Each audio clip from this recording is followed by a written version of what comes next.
We're going to be going over the high points of a recent meeting that we attended in October of 2014 in San Jose, California.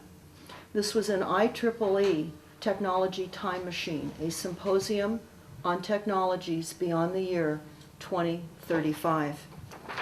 I'm going to go over some of the notes and some of the aspects that were covered.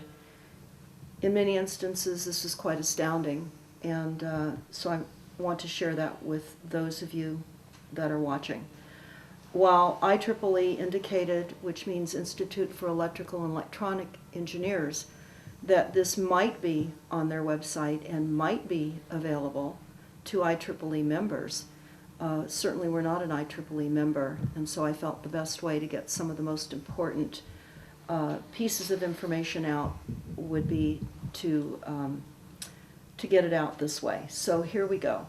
IEEE 2014. This was the third organized symposium on future technologies to globally predict the interplay of science, technology, society, and economics may have on one another.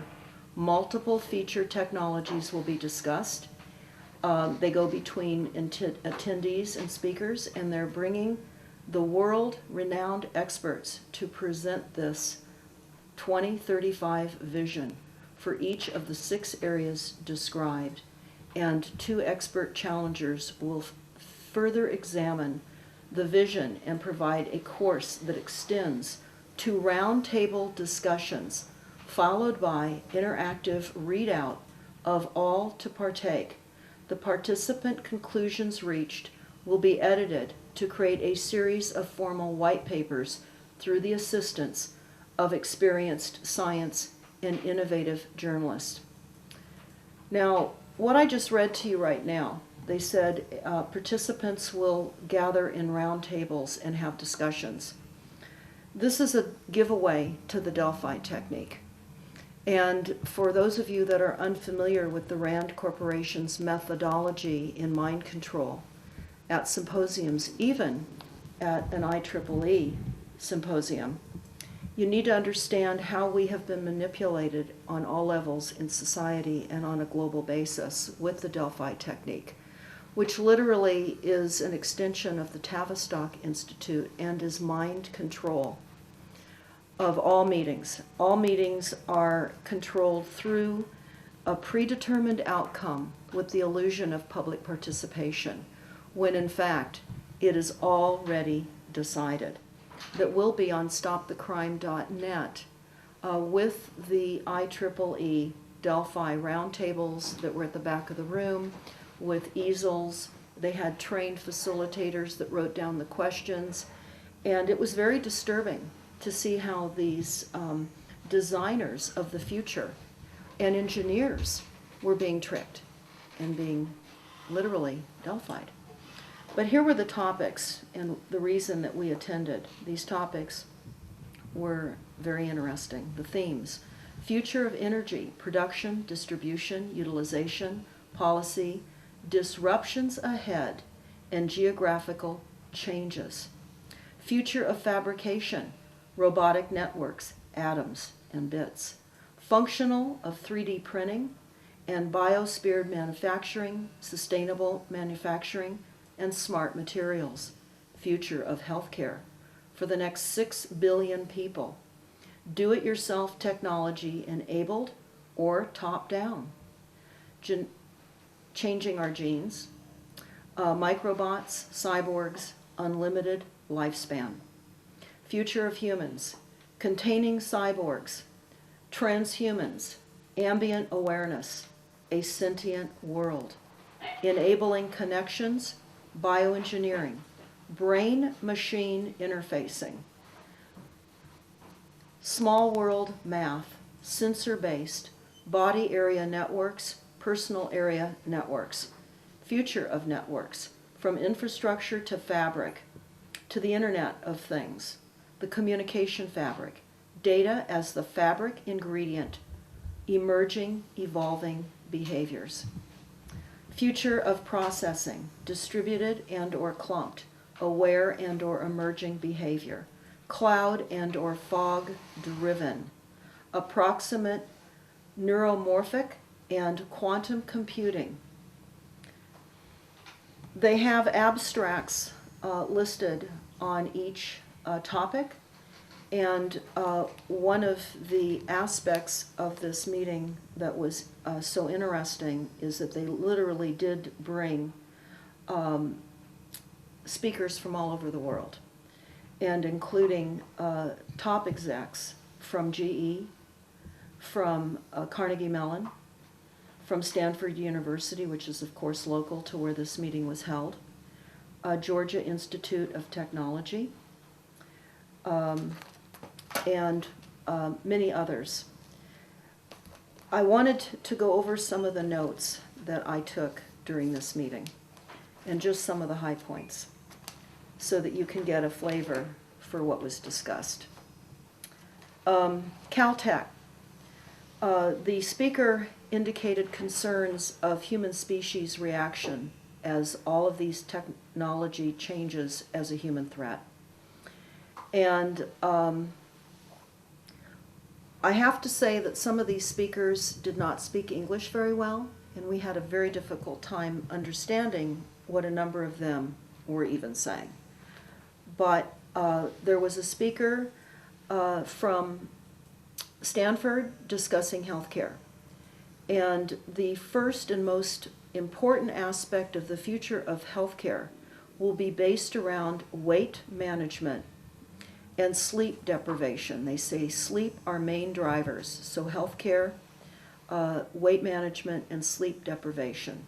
They're talking about creating reimbursement plans and penalties, and nanotechnology-based tracking for future healthcare. There also was an FDA warning letter about regulations that I found interesting, that I did pull up later, and I will have that on stopthecrime.net as we develop more aspects of this talk. They talk also about the healthcare aspects, that holidays there are more deaths, and probably they're saying because of family stress. Of course, they're not talking about the fact that generally people are overeating. And then there's the introduction of variety of weaponized spraying of various viruses and so forth in the chemtrails. Talking about the future of standardized platforms for healthcare, wearable sensors. The phones will be implanted. And they already talk about how Japan has toilets with sensors. So for those of you that want to learn more about that, you can search that. I found that to be an interesting comment. As far as the future of fabrication, this was a discussion about 3D printing and nanotechnologies. And the time for service robots, the fact that they're now creating robots as waiters in hotels, creating the sense of acceptance for society with this type of increased robotic and machinery interaction with all of us. They talked about how all the governments, particularly the US, are very interested in robotics and the intelligence of machinery. We're in an alternative world, and they say that we have to consider what it might look like if China controlled manufacturing. The world would look very different than if the United States were to control manufacturing. They spent quite a bit of time actually in talking about the demographic drivers and the aging population. And of interest was the fact that China has 50% of the population in China is over 50 years of age. And they also mentioned that the United States baby boomers were 40% of the wealth. And that's important to know because they're trying to asset strip the baby boomers. Food manufacturing for everyone in the world. They talk about 3D printers and how they can now create and make earbuds that will literally be created to fit in your ear. They can have a custom earbud in 3 hours. And how all of this will affect salaries worldwide. China, the salaries now have increased 350% over the past decades. And now China is becoming higher cost, and so that's why some of the manufacturing is now moving to India, shifting where they can get cheaper slave labor. Talked about how gaming would be a very important skill set for young people here in the country to be prepared for the world ahead of them. That would be a very, very important area of education. Research and development drivers will consist around human-robot interactions, and they really underscored the idea that the new type of manufacturing would take away the dirty, dull, and dangerous jobs.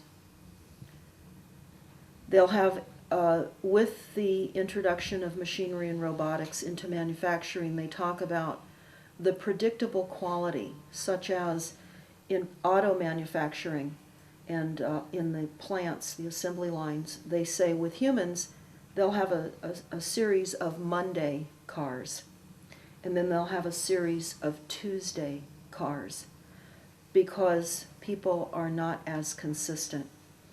And one robot for every 10 auto workers, and they will create consistency. They won't have a displacement between what days humans make automobiles and other aspects of manufacturing on.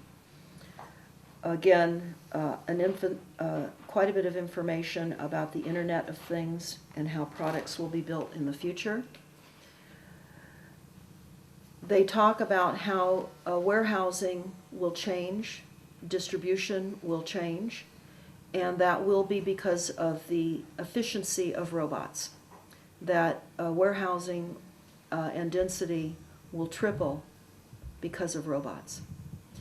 The increased use of unmanned aerial vehicles. It was discussed that the U.S. had over 50,000 unmanned vehicles in the theater in Iraq, and that the pilots now will be drone operators. There won't be the need to have pilots trained for flying because of the unmanned aerial vehicles. Something else that I thought was very interesting. The unmanned aerial vehicles will replace UPS. They say 10 years from now, so that would be by 2025, UPS will show up, ask you what you wanted, what your order was going to be, and then they would print it out for you on a 3D printer. They talked about driving, that our kids in the future will not know how and not need to learn how to drive. That will also help the aging population, because they shouldn't be driving with all the medications that they're taking. They're unsafe on the roads. So they talk about how this will be a benefit. There will be more people able to travel because the cars will be doing the driving for us. All unskilled jobs will go to robotics and to robots. And that students now that are in college must update their skill set, or there will be no jobs for them. Summary on this component of the talk was we're undergoing a revolution due to technology. Now, for those of you that have gone to stopthecrime.net, I urge you to take a look at the NASA War document. The NASA War document reveals how there's going to be societal absolute societal chaos because of machinery. And it's going to lead to road rage, depression, and more. So I would recommend you look at how this talk compares with the NASA War document. A man from IBM talked about robots for humanity, and that already they were able to print these robots on a 3D printer, and they're already in hotels. They can make cookies, and they're called the butler in the hotels, and this is now being marketed. Open source software allows the robotic industry to go much faster, to grow much faster. They're going to be fabricating our biology, organs, hearts, lungs. This will all happen possibly before 2035.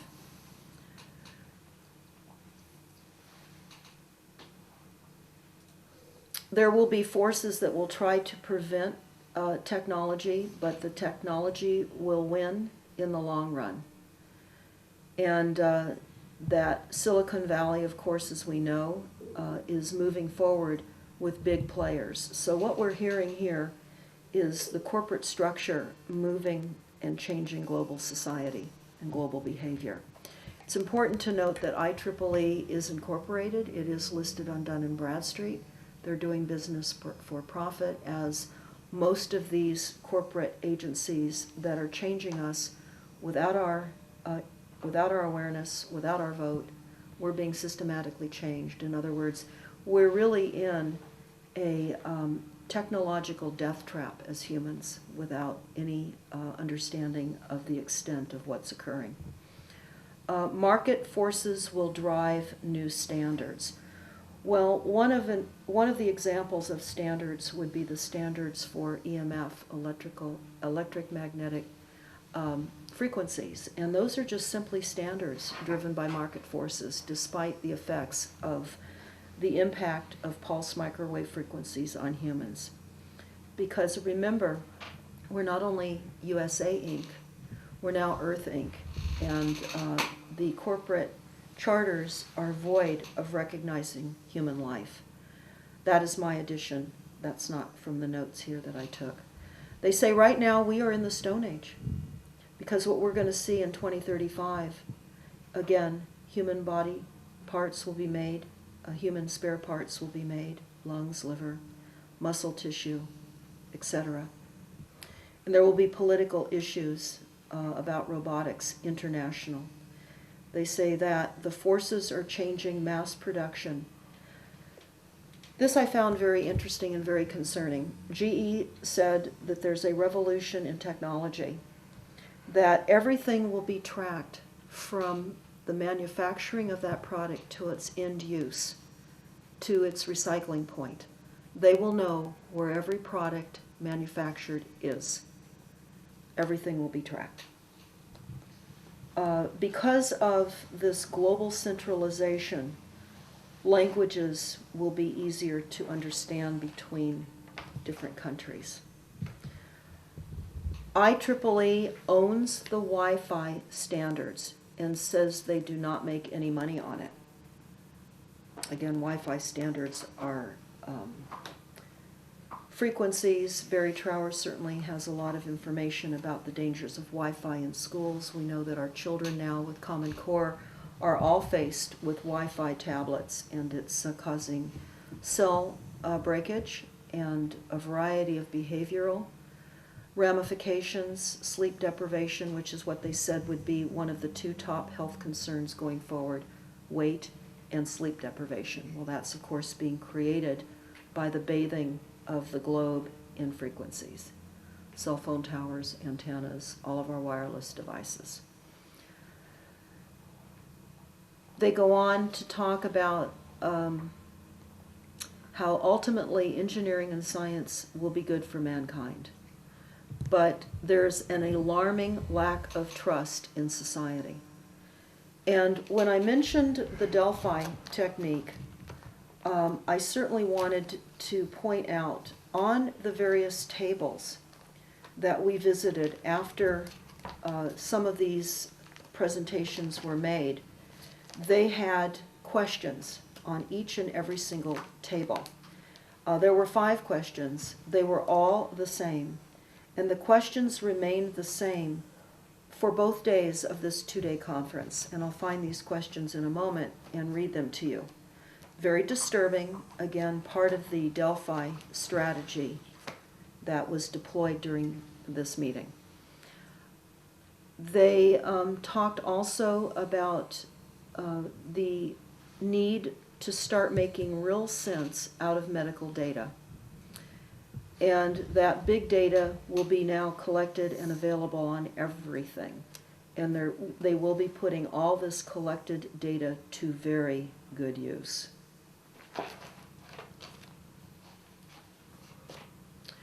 One of the speakers was from the FCC. And some of that discussion was about, in the year 2035, will there still be any AM or FM radios? And what are key public policies? They need to create key public policies. Unsustainable suburban sprawl will be the model. In other words, they are talking about condensing us into these smart cities. The entire conference is based on the assumption that we must reduce our greenhouse gas emissions and that climate change is a reality. And we know, of course, that climate change is fraudulent, corrupt science, and that they're moving forward on a presumption of science that's not real. They talk about how water, energy, and transportation and communication are all merging, that everything would become centralized. There would be no more separate wells on people's property. Everything would be centralized. Executive order on improving critical infrastructure, that was spoken about, and that is an executive order that was dated February 12th of 2013. I recommend everyone take a look at this. They're literally, through these processes, disguised as takeover of private property. They say that the changes may seem sudden, but it is all very visible, and the future has already arrived.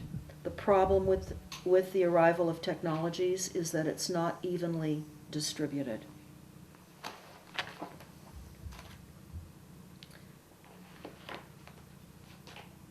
Again, they're concerned about humans' limited perspective of technologies, and that because of limited perspectives by humans, it's delaying the onset of advanced technologies.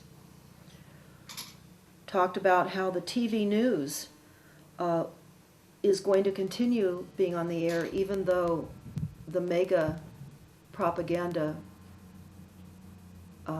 media is losing viewership. As a business model, it must remain on the news because it has quite a bit of marketing opportunity when it is up on air nonetheless.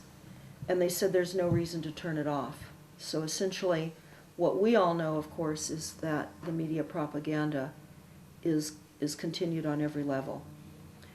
They talk about, in the year 2035, one of the main dangers will be the uneven distribution of broadband, and how rural versus urban is going to become a problem with income disparity.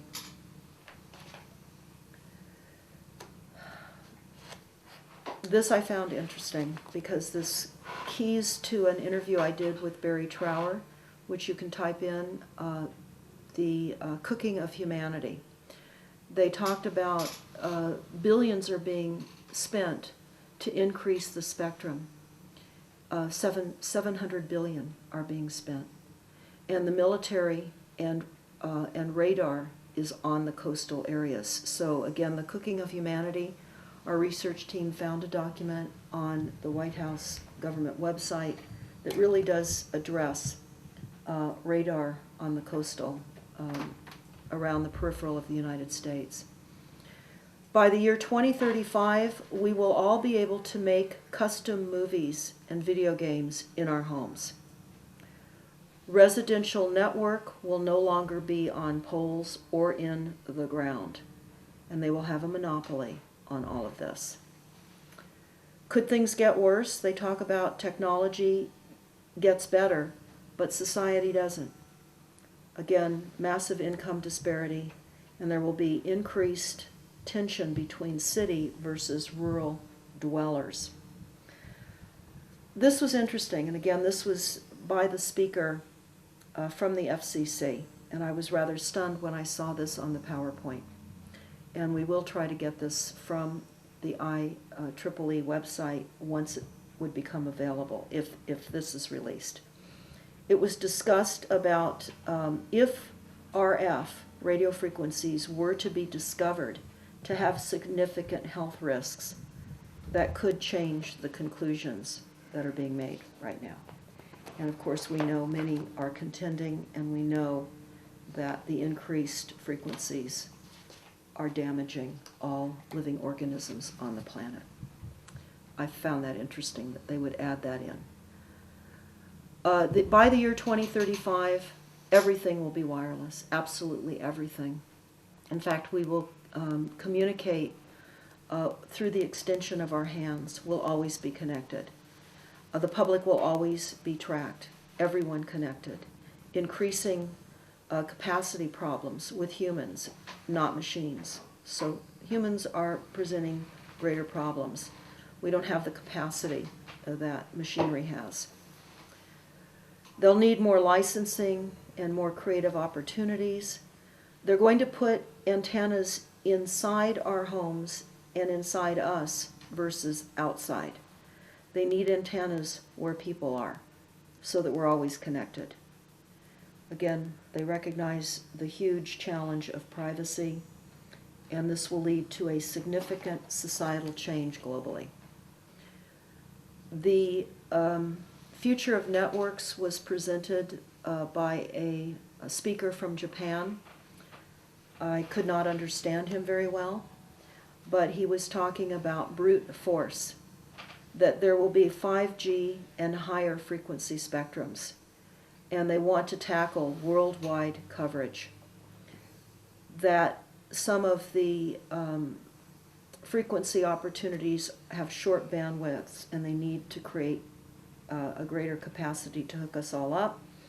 And that's where the cloud will come into play, that they will be able to connect through the cloud all our phones, cars, glasses, music, calendars, photo memories, calculators, security aspects, convergence to divergence. Okay, I'm going to read the 5 discussion questions that were presented 2 times each day at IEEE. This is again the Delphi Technique.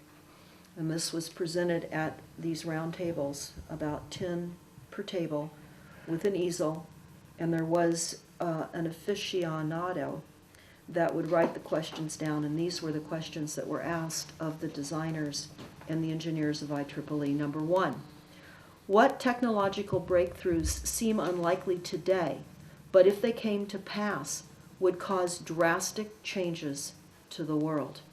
That's question number 1.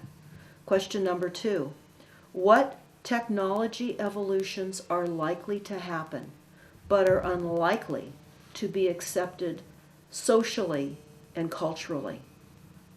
It's a big question. What technology evolutions are likely to happen, but are unlikely to be accepted socially and culturally? Number 3, what are and what will be the go-to-the-moon endeavor that will create the engines of innovation? Number 4, how will looming dangers, such as climate change, etc., be a catalyst to drive technology and evolution?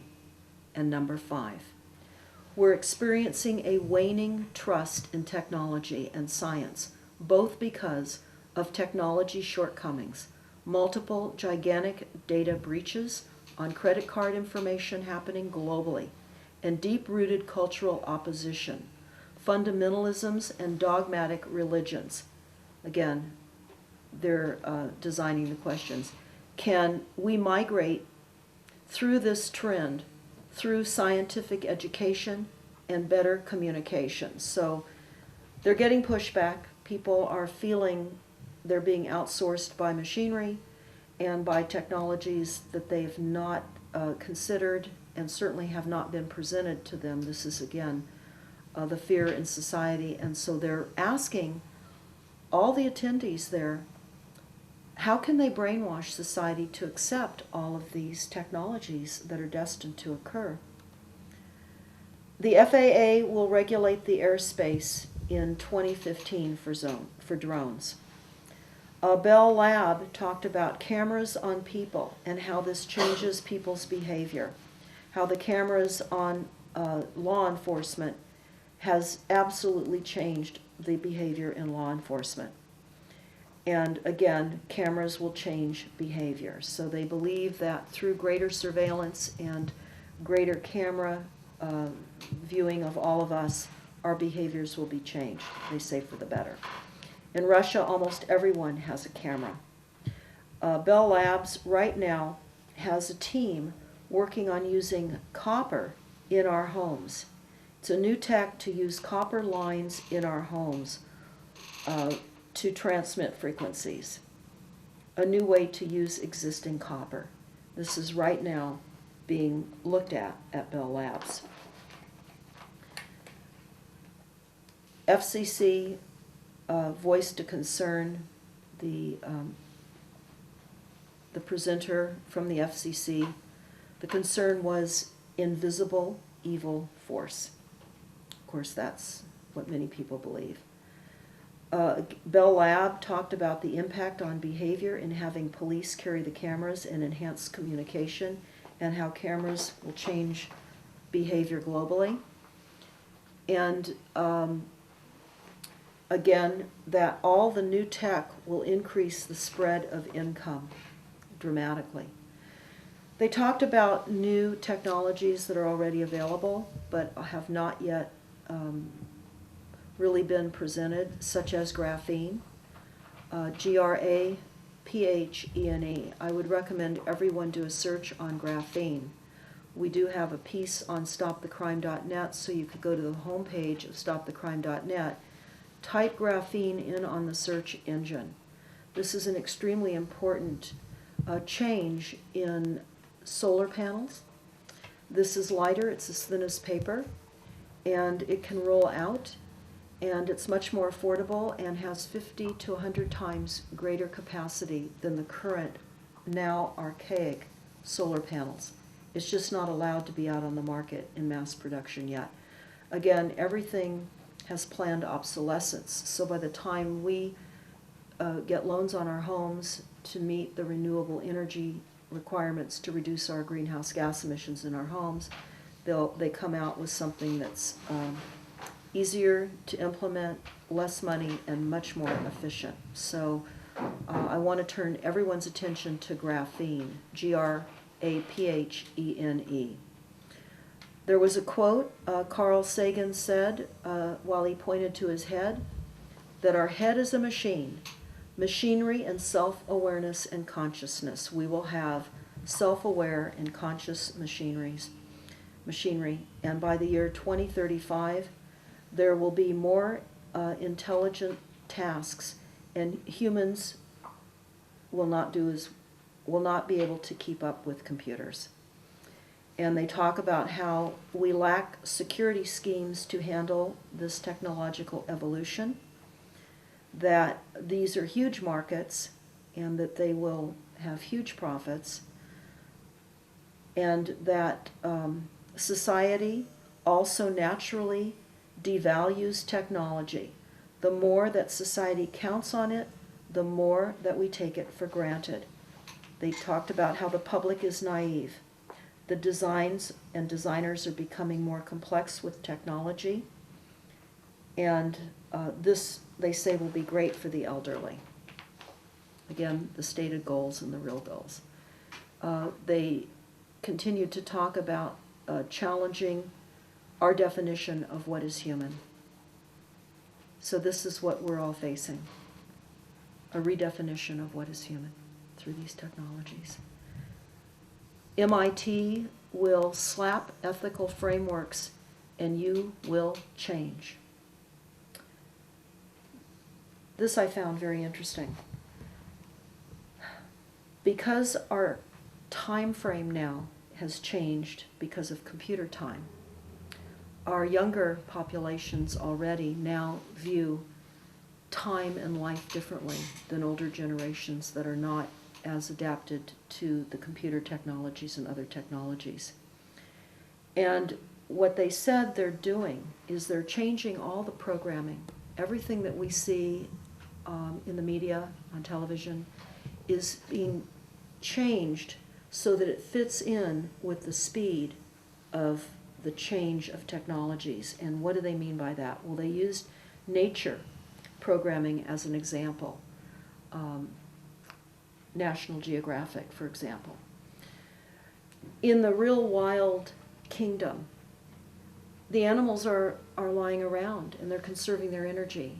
And that is not dramatic enough for this time-intense world that we live in. So they've amped up what is expressed as nature so that our kids don't even really know how nature really works anymore. In that we now have Shark Week. So all week long they're showing these fast, sped up shark attacks and a variety of displaced viewing of nature. That's not how nature works. And so the same thing goes with showing lions. They're always showing the hunt or the kill, rather than the lions in their natural habitat, in their groups, conversing as they would. So this has changed. Again, they're changing all of this so we don't see the old world. They're devaluing how life is being presented. Our brains are different, and they said our newer brains are being rewired by the internet effects, and humans are being coupled with technologies all around them. They spoke about how in 16 years we will have human brains hanging off our belts. In other words, the technology will be such that it will advance beyond human brains, and we will have the capability to access much greater intellectual opportunities.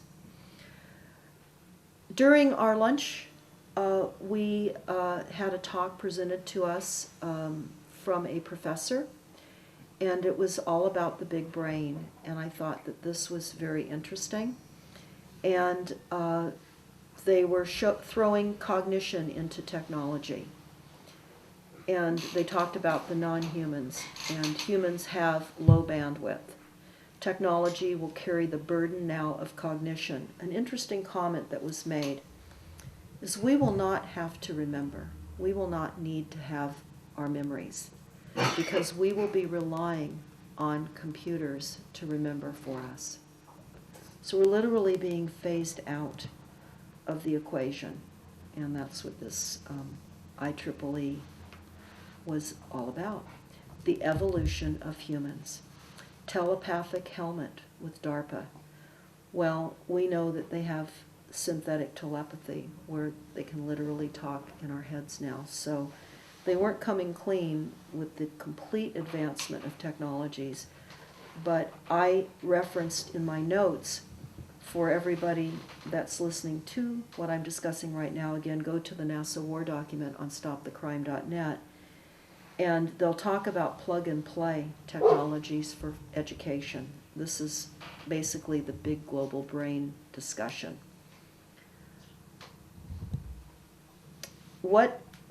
This was interesting. What do you not want engineered as a human? Too bad. They're already engineering it. I thought that was profound. What we don't want, too bad. They're already doing it. And this professor agreed to be wired into an F-35 plane as part of his search for furthering technology.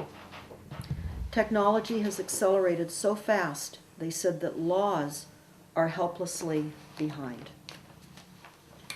This was a speaker from GE, and this was all about the future of energy and the smart grid. And it requires a change in culture. And we need three things to succeed: technologies, standards, and policies. So what they're really talking about is centralization of standards and centralization of policies. This is globally taking over everything by technologies. They talked also about a national gas boom. So we know that as the revolution of fracking. And again, I would refer everyone to stopthecrime.net, to the Water Wars link. and take a look at the Goldman Sachs document that we found out of Israel.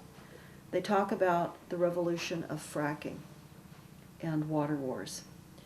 They also discussed how extreme weather events will change everything that we've ever known, and that they're building resiliency into our local communities to withstand the stress of what were prior 100-year weather events, but now are happening 1 to 2 times a year.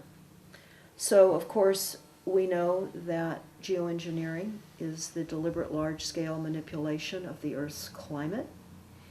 Again, all of these corporate agencies are basing future technologies on corrupt, evil weather technologies that are already in play.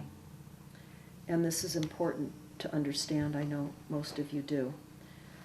Again, they've got to create a cultural acceptance. That means brainwashing, mind control.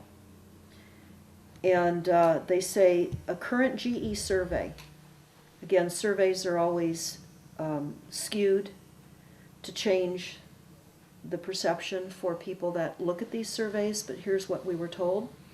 GE survey, 70% of the customers want to talk using social media.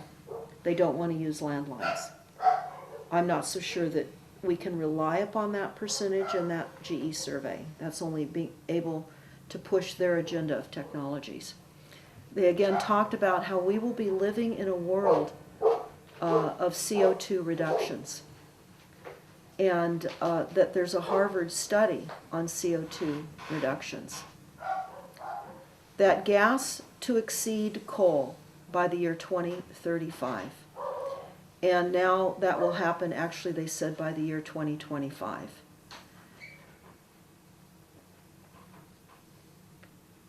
They're targeting future designs of, GE is targeting California, Arizona, and Queensland in Australia for utility advancements. And there are going to be microgrids with military bases in rural areas globally. There was some discussion about what occurred in San Diego and Southern California about the cloud cover and how they were experiencing voltage spikes with their smart grid, and that due to the oscillating volatility of the grid, they're literally going to have to redesign a different control device than the smart grid, which I thought was very interesting. Again, they stress the importance of global standards, all being the same, that will provide higher profits. The GE term for smart grid definition is from turbine to toaster. The smart grid foundational studies are harmonizing global, again, the continued drumbeat of globalizing standards. They talked about our aging infrastructure, and the profits will now be tied to performance. Well, it's important to understand that our aging infrastructure was designed to put us in the situation that we are. Certainly, those in control of our utilities and other aspects of delivery systems did not reinvest as you would normally think, simply so that there would be the opportunity for centralization, because as local utilities globally are unable to pay for replacement of pipelines and corrosion, etc., they're going to have to take on the terms of private-public partnerships, which is globalization and centralization. There was a presenter from Carnegie Mellon, talked about the electric energy system group, and that there were many hidden problems and inefficiencies. In other words, they were admitting there were many hidden problems and inefficiencies. Again, the drumbeat, they need standard standardized protocols. They also talked about the danger of technology and how the different corporations would be fighting amongst one another. For example, GE fighting with AT&T. And Carnegie Mellon is asking the question, can they replace diesel with hydropower?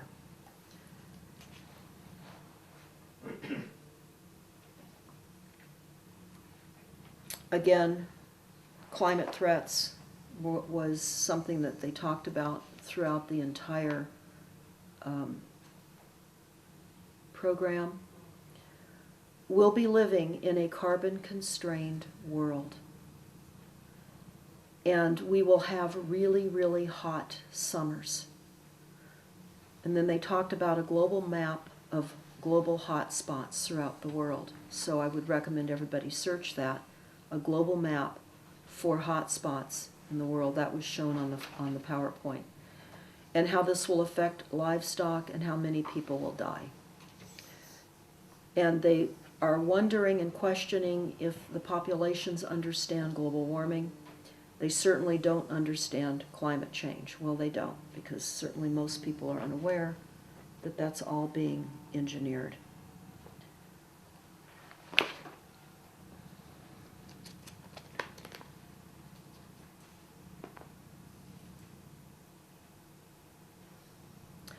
They talked about the attack on PG&E back on April 16th of 2013. PG&E is Pacific Gas and Electric. It is a utility company in Northern California, and one of their substations was hit and taken down, and that was the same night as the Boston Marathon bombing. And so they will be creating fear out of substations being hit so that they can disconnect us and create wireless opportunities.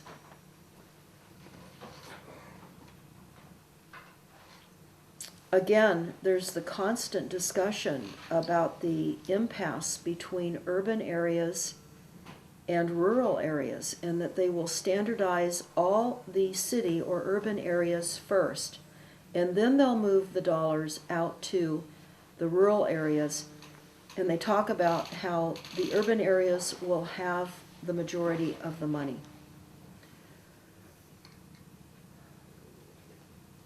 One of the discussions was very alarming, and this is what I discovered in my research for smart meters.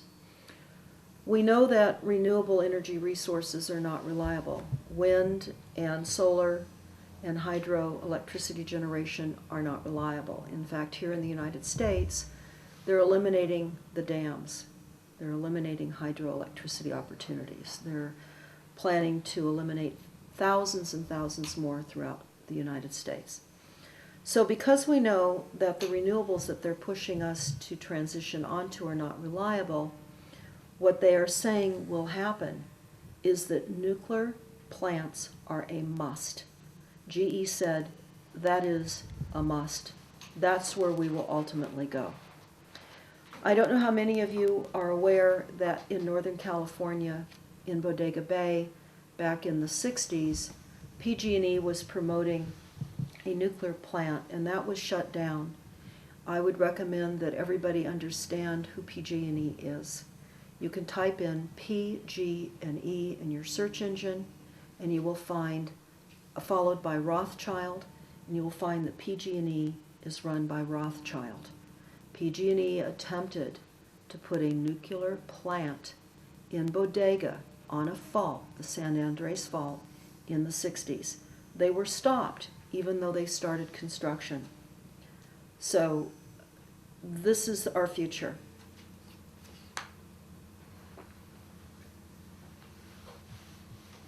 They went on to tell us that central authority is required, and this is what the Department of Energy is gearing towards. The U.S. is the only country where the grid is not owned by the government. Well, that's not true.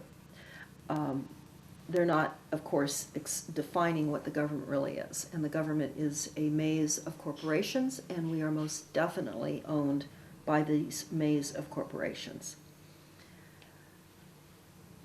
This was very important, and this leads to a talk I gave, and I would recommend everybody take a look at this YouTube that we have up. It's called Who is Running America and the CAP, C-A-P. Who is Running America and the CAP? Type that in or go to stopthecrime.net to our YouTube channel. This was a discussion again at this IEEE meeting. They said that 75% of electricity goes into buildings, and they will need to measure performance on each building. And it's not going to be enough to require that we replace all non-efficient appliances with energy-efficient appliances. We must do much more than that to lower our CO2 in our homes. And then they went on. There are huge, huge opportunities for engineers to update old, inefficient buildings. They're creating another market. They're going to be absolutely asset stripping all owners of real estate, requiring upgrades that people are unaware of. And they referred to Mayor Bloomberg in New York and how they've already moved forward in New York with requiring upgrades on commercial buildings, etc. And there are new groups forming all over the country to save electricity in buildings, all buildings. You can type in your city followed by energy reduction companies, and you will be amazed at how many new businesses are being formed on the illusion of global warming and climate change and our need to reduce our greenhouse gas emissions. We're living in a world of a virtual reality where certainly we're being led to believe that global warming is a scientific fact, and it's not. They're rewriting history, they're rewriting science. In fact, all of our children are being taught now in school that global warming is a reality. Again, they talk about how the smart meters will be used and will charge extremely high costs, and this will offset the use of energy. I took notes specifically from one of the GE speakers. There were two GE speakers. One of the GE speakers dedicated his book, or his talk, to a book that I found online, and it was very, very disturbing. This book was a book about capitalism, socialism, and created disruption. And it was written by Joseph Sump-Peter, who's a German, and it was written back in 1942. And this GE presenter said this man foresaw the future, and he dedicated everything to this man and to this book. Now, this GE presenter is the one that came up at the podium and said, forget everything you think you know and ways in which you perceive your future. Because he said, I am from the future. He stood there and he said, I am from the future. And he comes from GE Global Research Center, and he comes from the future. And he said, GE, the changes will massively disrupt global business, that we must innovate or we will have no jobs. That the global manufacturing paradigm will change globally. Massive, massive disruption in manufacturing. GE has committed to produce over 100,000 3D printer components by the year 2035, which includes human organs. They will be printed, I mentioned earlier, such as hearts. By 2035, he reiterated, everything will be tracked, from manufacturing to end-of-life use. The physical world is moving slowly. GE has designer contest where they recently had 700 designers come in. This is how they sequester our brilliance from intellectual minds, and how they really do sequester ways in which to advance technologies by offering huge awards to people that will present designs. And I'm going to read to you who GE is. I typed in General Electric and William E. Rothschild, secrets to GE's success. William E. Rothschild said he has led his own consulting firm, Rothschild Strategies Unlimited, in 1984 after leaving General Electric.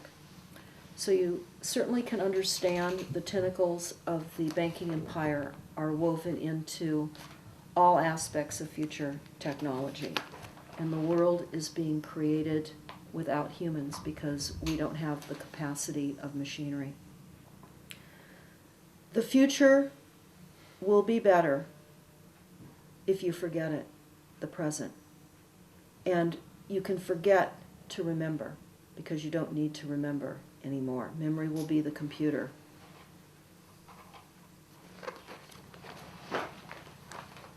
There was much more in this conference, and I'm just going to wrap up again some of the concluding high points that I found most disturbing. And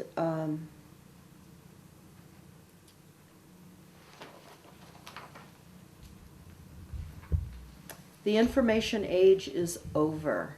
Computers are taking over. I will certainly encourage that everyone understand who IEEE is. IEEE is a corporation. IEEE is sequestering knowledge globally. They're creating global standards, and they're working with other global corporations, Earth Inc. IEEE has an alert. It says mind-controlled technology could make humans smarter. Wouldn't it be nice to brew a cup of coffee in the morning just by thinking about it, or shut off the TV with the blink of an eye? An IEEE senior member is working on so-called mind-controlled technology that can help people accomplish simple tasks by putting on a sleep mask or pajamas embedded in sensors. I want to just talk about for a moment, before I wrap this up, about IEEE's participation in creating smart cities. This has everything to do with climate action plans, and I would recommend that everybody type in IEEE smart cities. Here's what IEEE says about smart cities.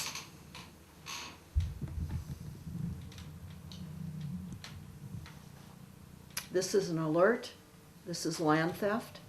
This is reorganizing the global populations into urban human settlement zones.